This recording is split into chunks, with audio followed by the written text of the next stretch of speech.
Hey guys, it's Courtney Scotto, and you're watching Off Air with Ponciano. So what's good, Courtney? It's good, how are you? I'm not too bad. How are you? I'm very well, thank you. So you invited me to church. I have. Why not? Wow. Okay. Talk to me, Courtney. So you was baptized over here, I was. and like, how did you come to to find your path with God? Well, growing up, I didn't grow up with a Christian family, We didn't really have God in our household, but I went to a Catholic school, and I remember my first encounter with knowing God was me just walking into a church in Cardiff and just seeing Jesus on the cross for the first time and just instantly feeling something, instantly feeling a connection. And then just as time went on, I met friends that brought me to church, so on and so forth. But I would say now in the past 2 years has been my most I've been the most dedicated to God. Yeah. And like, how do you balance religion with your career?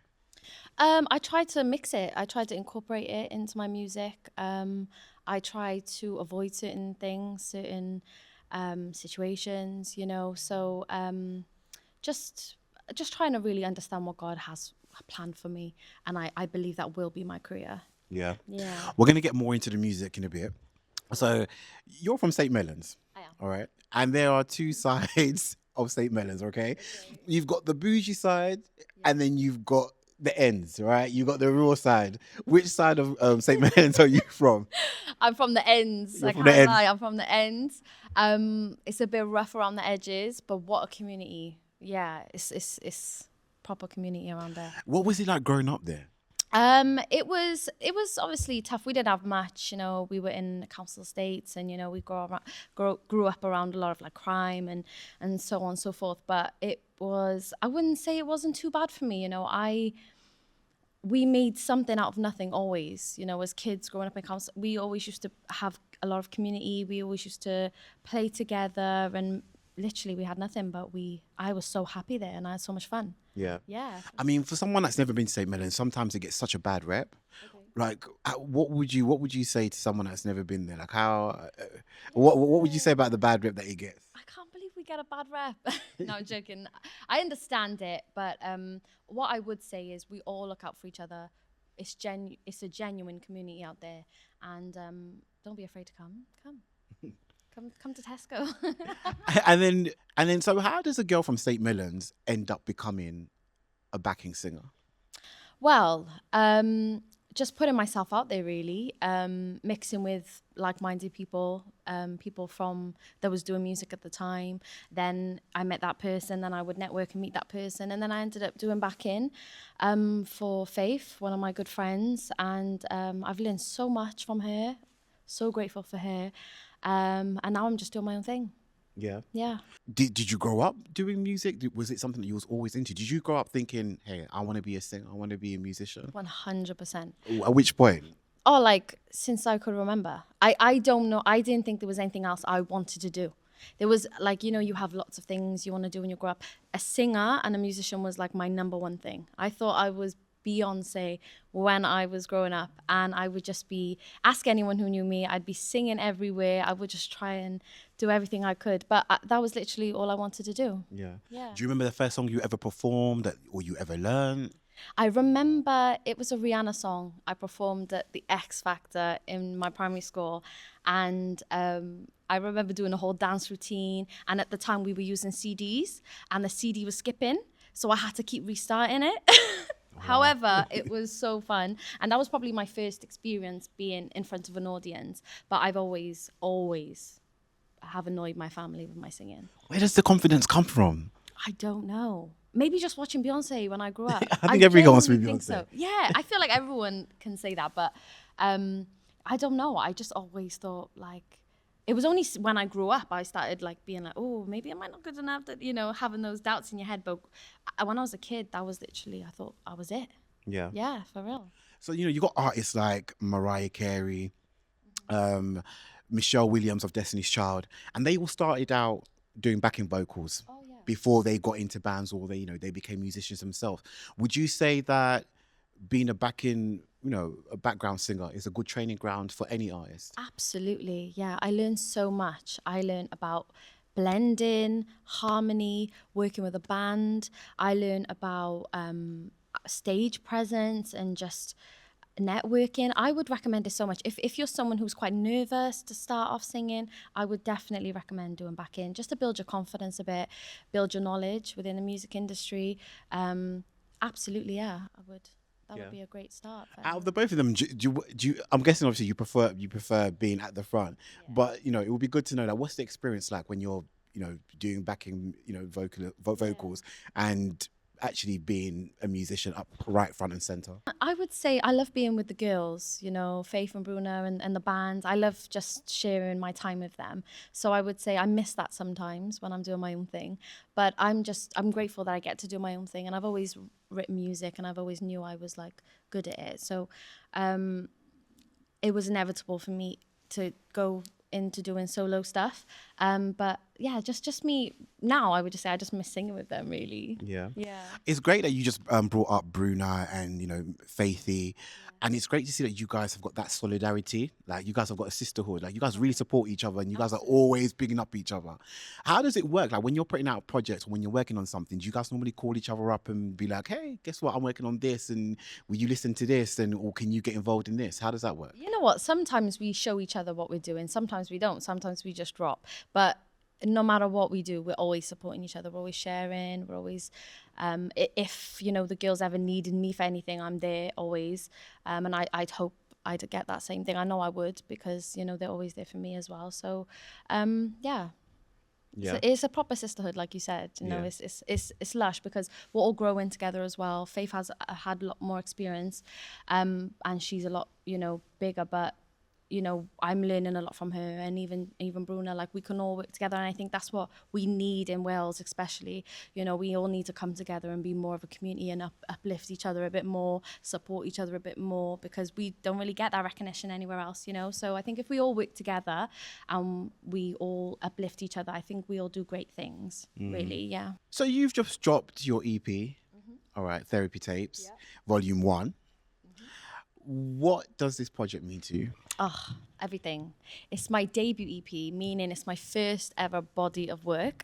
And I am so happy it's finally out. Me and Mac, my producer, recorded it over the summer. And it was such a liberating experience. I was so happy with how it turned out. And I've been holding on to these songs for a while now, so I'm just glad to see people enjoy them and people like them and just the feedback. It's been amazing. I'm very happy. Why now, though? Why did you choose this period to drop the EP? I've definitely matured so much as a woman, and musically as well. So I feel like everything happens for a reason. I could have dropped songs all last year and they wouldn't have been up to scratch in my eyes. Now listening back to those songs, I think, you know what, I'm glad I waited patiently a bit, made sure the quality was a bit better, made sure I found my producer and who I really wanted to work with. And I think now is the right time because I feel like I'm ready. Yeah, absolutely. Yeah. So when you was ready to actually start the project, you said Max, your producer. Mm-hmm. How did you go about it? Like, did you have all the songs written out already? Or, did you actually really keep a diary that you just kind of opened up and was like, okay, I want to write about this, Well, I was a closed book for a while, and it was actually Mac who got that side out of me, that vulnerable side, a side that I can really talk about my feelings. I was mostly talking about surface level stuff and not really diving deep into what I was truly feeling and what I was truly going through. And throughout this process, I think that's why I called it Therapy Tapes, because it was genuine therapy for me to go out there, go and speak about my feelings, be relatable to people. I believe vulnerability will breed intimacy, and we need to connect more with people. And I want to be one of those artists that connect with people and really, people, when people see me, that it's relatable. I'm a real human being going through real things. So yeah. Was it scary being vulnerable? Because I know that tracks like Caution. I love Caution. Yeah. I love Way Out. Yeah. How did you get to that part? How did you get to that point where you just peeled back and you was able to be honest and actually get what you got out of those sessions? I think when I realized that my best music will come from that, I realized that's something I have to do to be the best musician I can be. And I want to reach for the stars. I want to be the best musician I can be. So when I was doing it, Mac would always say, you know, he really pushed me to be vulnerable as well. I would go into the sessions and being like, Mac would say, how are you feeling today, Courts? And I'd be like, I'm not good, but we go with it. He's like, don't talk to me, write it in the music. Like, just write it in the music. How you're feeling, just put it all in the music. I was going through quite a few things in the summer. You know, I was trying to get myself in a better place in every single way. So yeah, just knowing that I had to do it in order to become a better musician, a better artist, a better friend, a better person in general, just pushed me to be more vulnerable. I think vulnerability is definitely a power. It's seen a lot as a weakness, but I've realized that it's actually a power. And, you know, we can use that. And we can truly live and feel joy and all these things just by being vulnerable and being open to feeling. Yeah. Yeah. And this is obviously volume 1. Are you Yeah. planning to release volume 2, volume 3, 4, 5? Oh, yeah, I don't know about 3, 4, and 5. Maybe 3. But yeah, there will be a part 2 for sure. We'll be working on that soon. But I definitely just want to embrace part 1 for now. Let everyone just get used to the songs. Any little insight as to where you're going to be heading, what direction you're going to be heading to for, you know, the next volumes? I'm just gonna say it very much relates to my real life and what I'm doing now. I'm actually studying a counselling degree. So in a couple of years I'll be a qualified counsellor, technically. But I want to incorporate that in my music, and I think it's crazy because, well, you know what? When I drop it, you're gonna come back. I'm going to be the first person to know about it. Yeah, you guys heard it here. When the next volume drops, we're going to be together. Absolutely. So you listen, don't let that. You just slip something in there. So you're studying counselling right now. Where do you find the time to do it all? How do you fit it all in? Like, how do you have a successful music career and study at the same time? It's been so hard. I've been struggling to balance it all. But I've realized if you genuinely want to anything out of life, sacrifices have to be made. You know, I can't spend as much time with my friends anymore. I can't be going out anymore like I used to. You know, I've got to be studying, I've got to be writing, and it's not just writing in studio. You got to be promoting your music all the time. You got to be thinking about content. You got to be, and then I'm full-time studies on top of that. Plus I got to work part-time as well to keep my finances up to par. So yeah, it's all going on. See, that's the nitty-gritty that people don't really get to see with artists nowadays. And again, you're being so transparent, like you're being so open about it. Let's talk about that. You know, how hard is it in this day and age to actually fund and actually really, you know, try and push a music career? Well, I'm very thankful that BBC Horizons has funded me this year, because before that I had no funding at all, and I've been doing everything myself, and this project has been 100% funded by me, which, you know, I respect the hustle for any musician doing this, because it's so hard, you know, because you've got bills on top of that, you've got all this, you know, this UK economy as well on top of that, and then you're trying to fund a music career, and you're trying to make it creative, you're trying to make it good quality, you're trying to find the right people, and that's so hard sometimes, you know. I think that's why it's taken so long for me as well. And I you know, I get a lot of advice from my music friends, and they say, don't worry about it, just push it out, and it doesn't have to be perfect. And I say, I know it doesn't have to be perfect, but I want it to be something I'm proud of in 5 years' time. So I want to take my time with it. That's just a personal preference. But yes, really tough. And I it's not just me. I know a lot of musicians, we're in the same boat, and it's definitely holding us back for sure. But I believe if you really believe in yourself, you persevere, you'll make it happen no matter what. You'll sacrifice, you know, you'll have to sacrifice some things. Let's get back to the EP.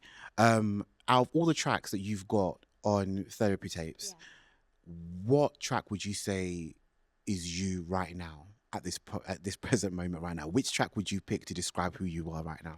Oh wow, that's a good question. Maybe Way Out, because my favorite. Yay, love that. Because I would say I'm always trying to. I'm in a stage where I'm fully embracing pain and how I feel, and any sort of feelings, I'm embracing it, and that's what this song's about. It's about embracing your feelings. Don't suppress it. Let it out in order to like heal, I feel like you got to feel, and I'm just feeling every emotion. I'm allowing myself to feel joy. I'm allowing myself to feel sadness. You know, when I used to feel sad, I used to just distract myself all the time. Used to like call my friends or like, but now I just sit in it, because then I don't feel as, I feel like I'm letting it out. I feel like I'm letting it go. And I feel like, yeah, that season, Higher would be another one, because I'm getting, you know, closer to Jesus every day. So, and I feel like the Holy Spirit is really helping me and lifting me higher. So probably those two. Let's get into Higher. The track features Man Like Vision. Yeah. How did you get him? Well, one, first of all, how did you choose? How did you think of him to jump on that track out of all tracks? And how did you approach him, to do that collaboration with you? So for me, when I think about collaborating with people, I feel like we got to be aligned, and I feel like when we do music, it's got like, I've got to hear you on my song for me to want to work with you, genuine. Or if we make a song together, that's a different story. But when I was making Higher, I felt like it needed some oomph. It felt like it needed some grit, you know. And at the time, Man Like Vision was dropping some bangers, like some really good songs, and they were talking a lot about God and his spirituality and him getting right with God and stuff. And I feel like we were just aligning in that way. So I was writing about that, and he was writing about that, and I messaged him because I know Man Like Vision from the Cardiff scene and stuff, and he's always been really nice and supportive. And I messaged him, and literally within 20 minutes, he said, I love the song. 20 minutes later, he's like, boom, verse done and dusted. A couple of days later, he come over to Barry to record it, and he was just so professional, so cool. And that was it. That was it. Yeah. And the visuals for Higher, they're great. Like they're sick. You've got some sick visuals for that. What was the concept behind it, and who shot the video, and how did you guys get the outcome that you guys got? Because it's a great video to watch. Oh, thank you very much. So I come into church, there's so many, you don't understand how many talented people are in our church. It's crazy. And one of the people there is called ND. Shout out to ND, sick guy. He is a videographer, and he does church news and stuff. And I could see the quality in what he was doing. I was like, this is so cool. So I messaged him and I say, I got this song. I sent him the song. He loved the song. And then we just created this concept. I knew I wanted to be in a church. And then I found the big church in the centre of Cardiff. And actually the church I recorded it in they built Cardiff around that church. So the town, they built it around that church. And we shot it. I knew I wanted it to be in the church. And then the other visuals with Man Like Vision, we went to Penarth Pier, which is one of my favourite places in the world. I love going there. And yeah, we picked an amazing day, because I don't know if you've seen the sky in that wasn't edit, that was real. And I was like, wow, God showed up for this day. This sky is beautiful. So yeah, and he really got my vision, what I really wanted as well. So that's why it's important to work with people who really get your vision as well. Yeah. So losing your mum in 2021 was life-changing for you.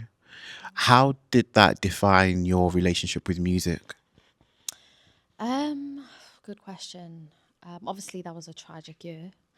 But I think the most important thing was just showing me life's too short. She was 43 when she died, and that's too young for anyone to lose their mum and for anyone to pass on. And for me, it just showed me life's too short. She would have loved this EP and just what I'm doing now, coming to my show. She'd be right there at the front with her beer in her hand. She was crazy, but she was always there for me. But yeah, I think it just strengthened it in terms of like, I just realized, we're all on borrowed time, and like, we all should take every day serious, work hard. Yeah. And if your mum was here right now, you've been featured on the BBC now. Like you said, you just dropped your EP. What do you think she would say to you? What do you think she would say to Courtney? Oh, I can just imagine her now. She'd be so proud. She would. She'd be so proud. I think she'd love some of the songs as well. She'd be dancing to Caution and I Like It and stuff. I could just see her now. She was a very like big garage fan as well. So like she was just so cool. I think she would love it. Yeah. So when you're not making music, you're not in the studio, what is Courtney doing now? What do you do? What makes Courtney happy? I like me time. I like going to the gym. I like going to the spa. Wait, have you been to the gym already? Like this year, you know? 20... And I will tell you the truth, I haven't. Yeah. And all of last year I did. So I've been quite disappointed in myself. It's been a busy month, but that's no excuse. Yeah. I'm not trying to excuse Because it. I made the same. I made the New Year resolution. I'm gonna be in the gym, but as we can see, I've not stepped into the gaff at all. But so, are you someone like that? You're into your fitness then? Oh my gosh, it's I love it, and I'm so annoyed at myself. I haven't done it yet, but I'm every week I'm like, it's this week I'm gonna do it. But I'm genuinely gonna go back. I pay too much for my gym membership. I need to go. Listen, I'm gonna genuinely go back as well. And you know, so okay, cool. So Courtney likes to go to the gym. Nature as well. Nature. Nature. I love walks, nature, just being outside, breathing in fresh air, just away from my phone and stuff like that. Anything like that is always good for the mental, innit? And then what would you say, like, what valuable lesson has life taught you? Oh my gosh. Like I just said though, life's too short, and it's too short not to follow your dreams. It's too short not to go for what you want. But also, if I'm going to just be straight, I've realized that I got to put God first in everything I do. He's got to go before me in everything that I do. So experience has taught me that I have to do God's will. And I got to just do what's right. Yeah. I mean, this was something I wanted to ask you before, actually, when we were talking about your EP. You know, I listened to your EP, and there's a good balance of being your normal average girl, your normal average Christian girl, should I say. It's not something where, like, you know, you could have easily gone 100% gospel, or you could have gone 100% just, you know, just spoke about Courtney and what she's going through. How, you know, how important is it for you to find that balance between living life, going through life, and actually being a child of God as well at the same time? It's hard. It's hard to do, you know, because we make mistakes. We're bounded by sin, really. So not being too hard on myself all the time, you know, like allowing myself, knowing that I'm already forgiven and I'm going to be okay, but also having that conviction enough to do better every time, to say, you know, God has forgiven me. However, I got to do better next time. But it's just about learning, experiencing different things. You know, we're all going to make mistakes. We're all going to go through it. We're all going to go through the storms. But my faith is just what keeps me going every time, you know? Yeah. And finally, when it's all said and done, what do you want your music legacy to be? That's a big question. Wow. When it's all said and done, I just want to know in my mind that I've done everything that I could. I want to leave this world empty, knowing that I've given everything that I could. I did everything God asked of me, and I just spread love, light, positivity, no hate, no darkness. That would be great. Yeah. Courtney, it's been amazing chatting to you. Thank you so much. I really appreciate you. And listen, coming to church, that's it. And listen, invite me again, especially like for International Day. Do you guys cook on a Sunday at your church? Not every Sunday, but okay, you won't see me there. We do have food parties like often. So you're gonna okay, then invite me to those ones. Make sure I'm there for that. Listen, guys, make sure you guys cop her EP. Their EP takes Volume 1. You can get it where? Everywhere. All the channels, major platforms, all of that. Yeah, and look out for my socials as well, because it's going to be plastered all over there too. Okay. Guys, you've been watching Off Air with me, Ponciano, and we've been talking to the amazing Courtney Scotto.